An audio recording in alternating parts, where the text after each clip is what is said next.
Good morning, beautiful people in my phone. Welcome to Car Conversations, where we talk all things faith, freedom, football, etc. It's Monday. I pray you had a wonderful weekend.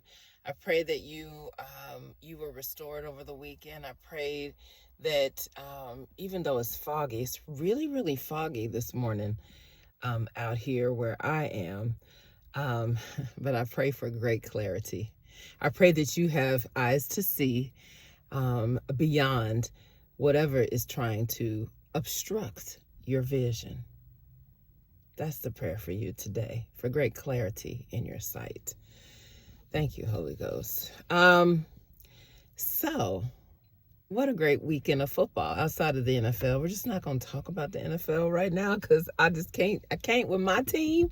Okay? I can't with my team.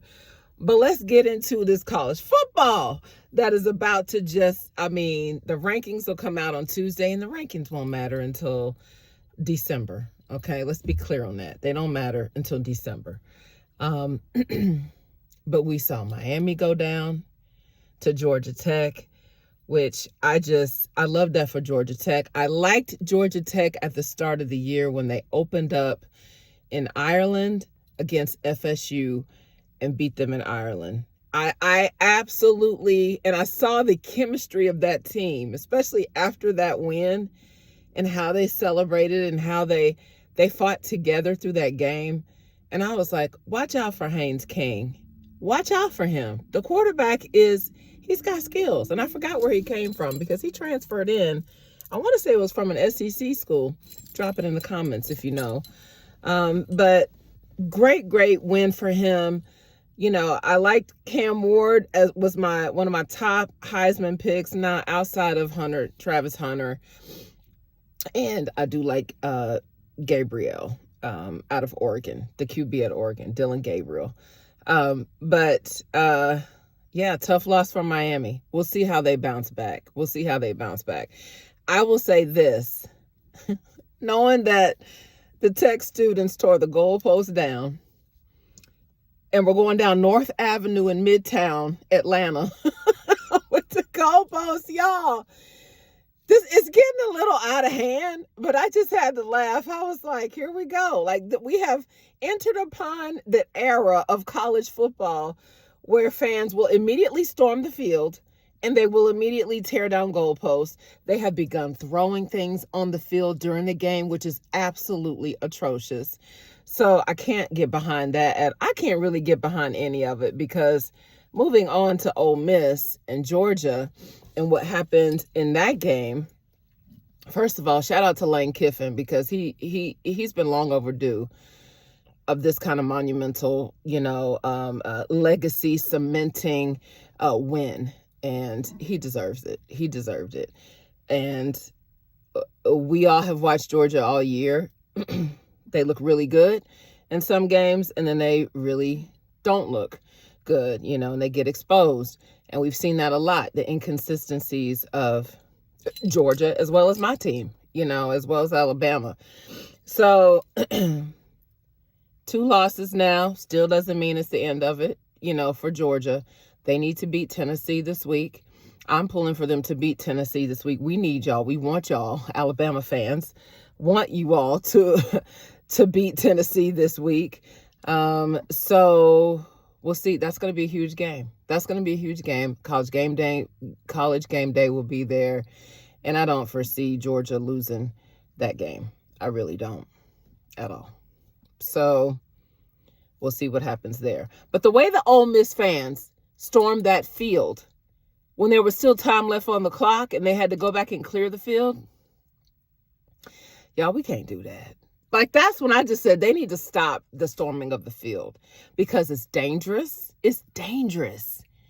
You saw Lane Kiffin having to be surrounded by, the Mississippi State troopers, at the end of that game. And it was absolutely like he looked like he was mortified as to what could have possibly happened. It's dangerous for the players. It's dangerous for the opposing team players. Like, it's just not a safe environment. So I've never been a fan of storming the field. Fortunately, Alabama does not storm a field, regardless of who we beat. So the NCAA needs to do something about that. Yeah, That's what I want to say about that.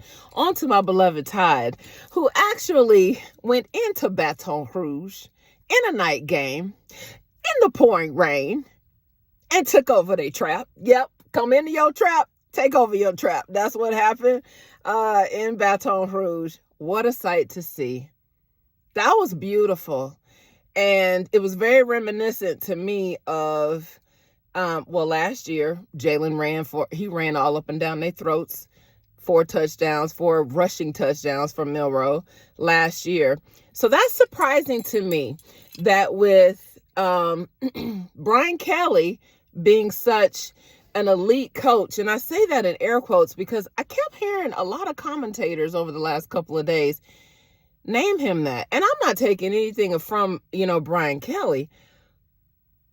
Has he won a natty though? And what are they considering makes him elite? That's my question. If you have feedback on that, please drop that in the comments. I mean, and that's really no shade.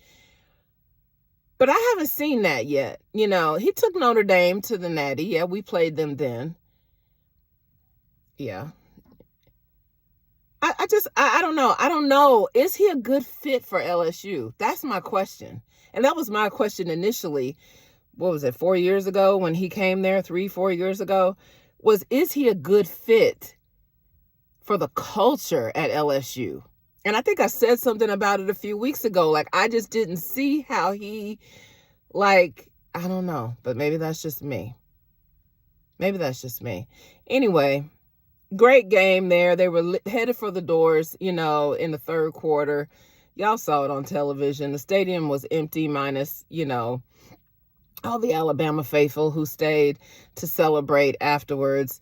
I love that for my team. It was the most complete game that we've had all season long, and it's about darn time.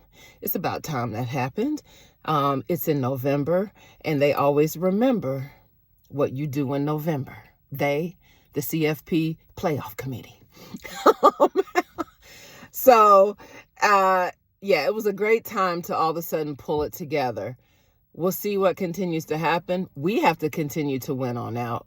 Like I said, the rankings don't matter right now. They don't matter. What matters is being 1-0 every week from here on out. So, yeah. Great football. Great college football. The triple headers on ABC with the SEC on ABC is absolutely winning on Saturdays. It doesn't get any better than that. And the way they line up the schedule has been really, really great. It was, I think, Texas and Florida had the early game where Texas totally demolished Florida after Napier signed a new contract this week. Florida's got a lot of things going on. I'm not going to get into it, but Florida, the University of Florida has a lot of things going on with their athletic program. So we'll just put a pin there. That's interesting, though, that he signed a contract midweek. Will it stick? Will it stay? Will he stay? I don't know. Is Florida going to go after Lane?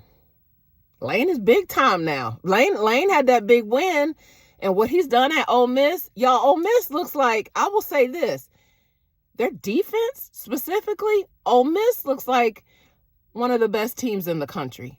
Hands down. They do. And they're probably going to make it to the playoffs. They probably will make it to the playoffs. And everybody should be a little fearful about having to play Ole Miss and Lane Kiffin in the playoffs. What I would love to see is Lane go against Sark. Did they play already? I think they played this year. Did they play?